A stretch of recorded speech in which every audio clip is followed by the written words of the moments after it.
തിരുവനന്തപുരത്ത് ബി.ജെ.പിയെ സംബന്ധിച്ച് ഒരു ചരിത്ര നേട്ടം. തലസ്ഥാന നഗരത്തിന് ബി.ജെ.പിയുടെ മേയർ വന്നിരിക്കുകയാണ്. അഡ്വക്കേറ്റ് വി രാജേഷ് തിരുവനന്തപുരം മേയറായിരിക്കുന്നു. ബി.ജെ.പിയുടെ കേരളത്തിലെ ചരിത്രത്തിൽ ഇതാദ്യമായാണ്, കേരളത്തിലെ തെരഞ്ഞെടുപ്പ് ചരിത്രത്തിലും ആദ്യമായാണ് തലസ്ഥാന നഗരിയിൽ ഒരു മേയർ ബി.ജെ.പിക്ക് ഉണ്ടാകുന്നത്.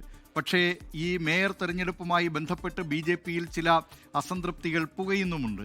അത് ആർ ശ്രീലേഖ ഇക്കാര്യത്തിൽ അതൃപ്തി പരസ്യമാക്കി എന്ന വാർത്തകളും വരുന്നുണ്ട്. എന്തൊക്കെയാണ് ഇതിന്റെ വിശദാംശങ്ങൾ? ബി ദിലീപ് കുമാർ, ബി.ജെ.പിയെ സംബന്ധിച്ച് വളരെ അഭിമാന നിമിഷമാണ്. ആദ്യത്തെ ബി.ജെ.പി മേയറായി വി രാജേഷിനെയാണ് തിരഞ്ഞെടുത്തത്. കോർപ്പറേഷനിൽ വലിയ ആവേശത്തോടു കൂടിയാണ് സംസ്ഥാന നേതാക്കളും പ്രവർത്തകരും വി രാജേഷിനെ സ്വീകരിച്ചത്. ഈ വോട്ടെടുപ്പിൽ 51 വോട്ടുകളാണ് വി രാജേഷിന് ലഭിച്ചത്. സ്വതന്ത്ര സ്ഥാനാർത്ഥിയായിരുന്ന പാറ്റൂർ രാധാകൃഷ്ണന്റെ പിന്തുണയോടുകൂടിയാണ് ഈ മേയറായി വി രാജേഷിനെ തിരഞ്ഞെടുത്തത്. UDF-ന് 17 വോട്ടുകളും LDF-ന് 29 വോട്ടുകളുമാണ് കിട്ടിയത്. 2 വോട്ടുകൾ UDF-ന്റെ 2 വോട്ടുകൾ അസാധുവായി പോയിട്ടുണ്ട്.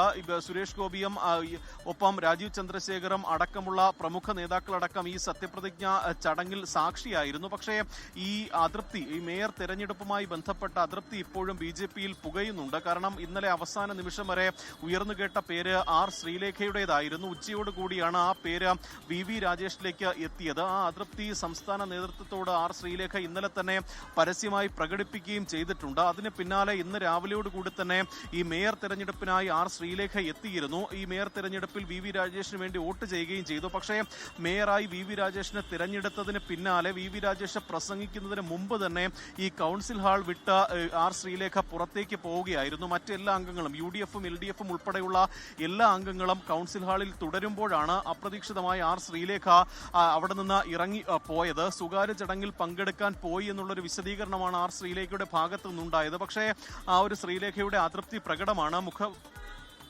മുഖഭാവത്തിലടക്കം ആ അതൃപ്തി നമുക്ക് പ്രകടമായിരുന്നു. ചരിത്ര നേട്ടം ഉണ്ടാക്കിയിരിക്കുന്നു.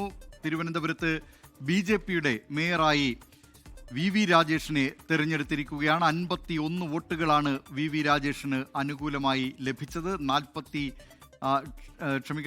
അംഗ ഭരണസമിതിയാണ് നിലവിൽ തിരുവനന്തപുരം കോർപ്പറേഷനിലുള്ളത്. 101 പേരാണ് ആകെയുള്ളതെങ്കിലും ഒരിടത്ത് തെരഞ്ഞെടുപ്പ് മാറ്റിവെച്ചിരിക്കുകയായിരുന്നു. ഇതിൽ 51 വോട്ടുകൾ വി രാജേഷിന് ലഭിച്ചു.